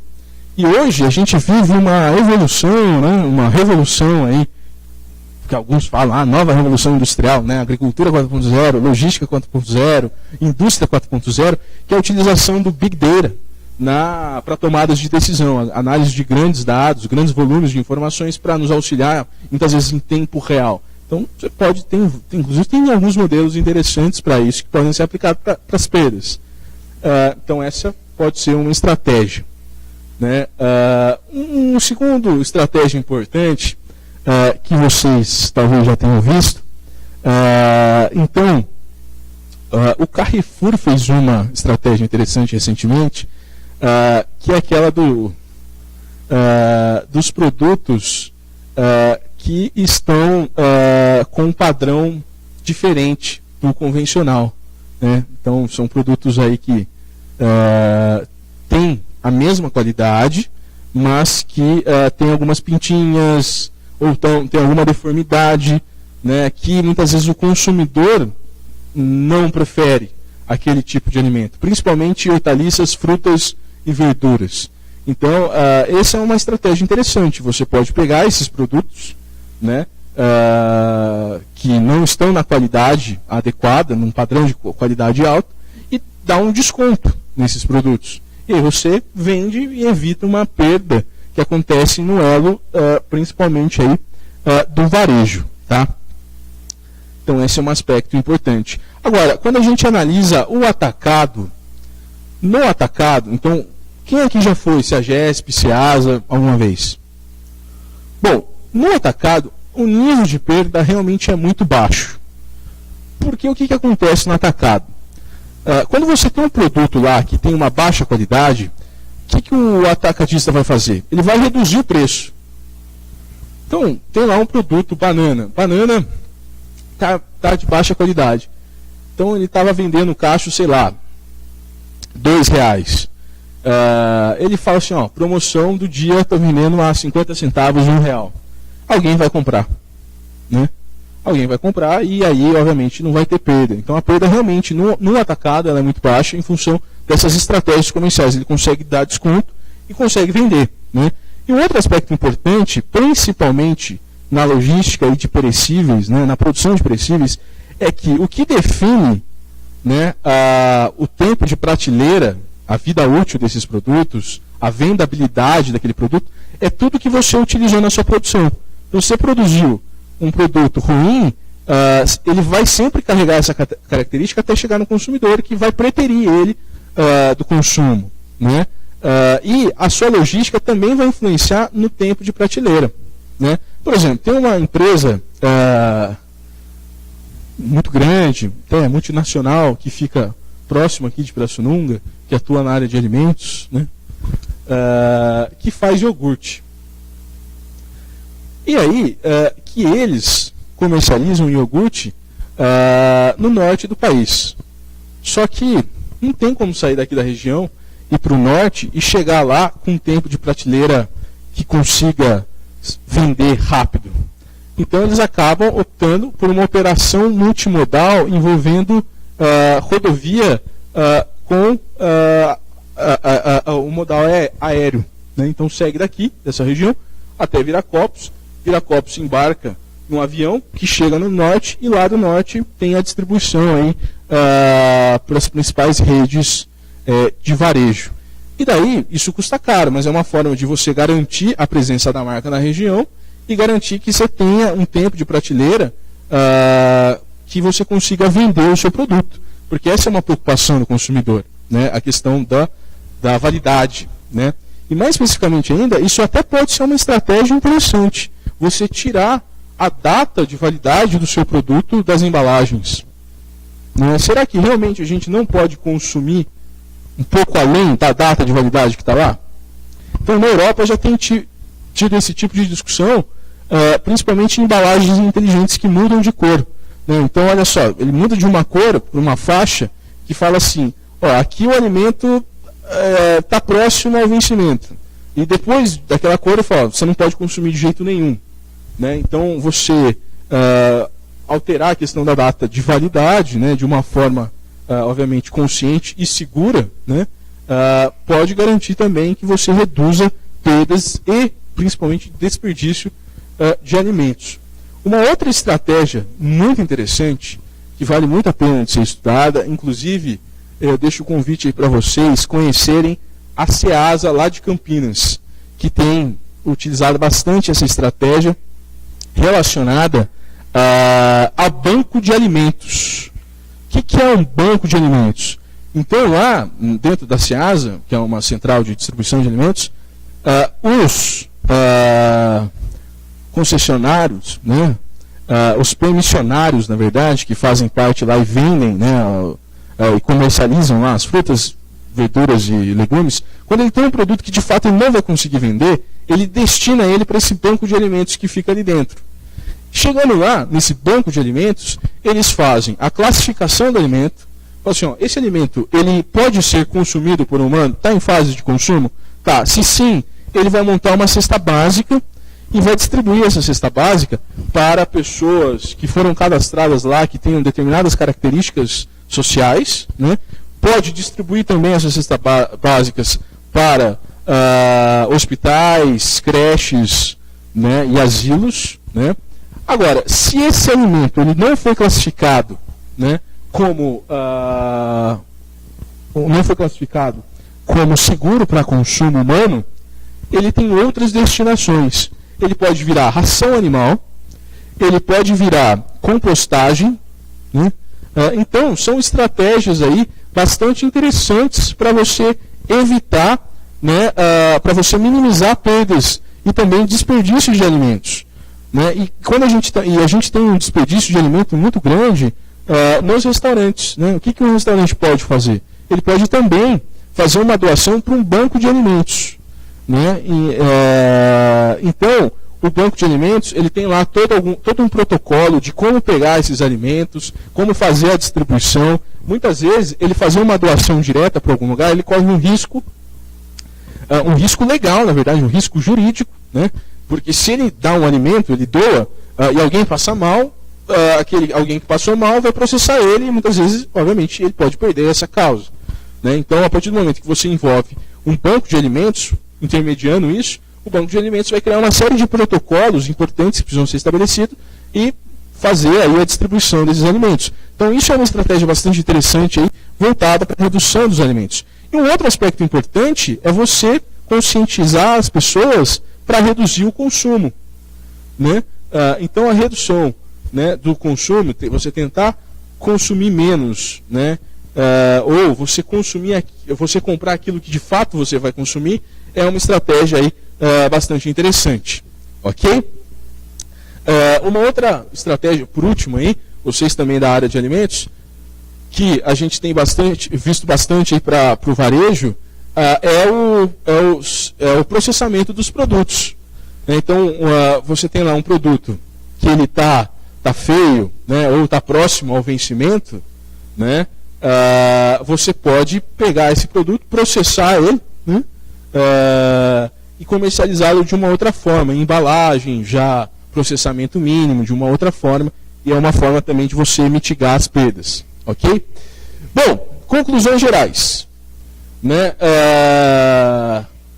Nesse trabalho nosso, a gente conseguiu consolidar uma série de indicadores, índice e função de perdas, identificamos os diversos entendimentos sobre as perdas, né, nos seus diferentes conceitos, que podem ser replicados para outras cadeias, embora eu tenha comentado de grãos.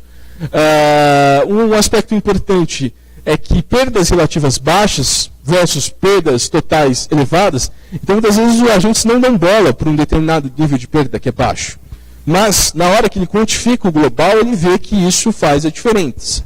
E, sob uma ótica de gestão, é importante incluir na sua planilha de custo o seu custo da perda. E aí isso vai fazer a diferença para você gerir o seu negócio. Né? E também, né, identificamos aí uma série de estratégias e quantificações para mitigar perdas. Né? Bom, recomendações para aqueles que têm interesse em trabalhos futuros relacionados à perda. Né?